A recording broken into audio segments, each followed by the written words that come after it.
Hello guys, এই দেখতে পাচ্ছেন এই যে চিল্লাচ্ছে একদিন কচুরিপাড়ার উপর দিয়ে হাঁটছে তো ভয় পাচ্ছে। এই যে শুট চলছে, এই যে হিরো এবার নিয়ে যাবে। এই যে আমার ভাই দীপক ভাই, এই যে ক্যামেরাম্যান দেখেন, ক্যামেরাম্যান একদম নদীতে নেমে গেছে। হ্যাঁ, একদম প্রফেশনাল ক্যামেরাম্যান।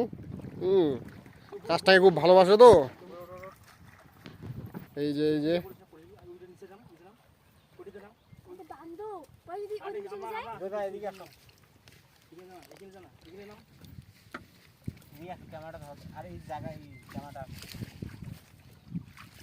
পুরো সেট আপ চলছে। এই যে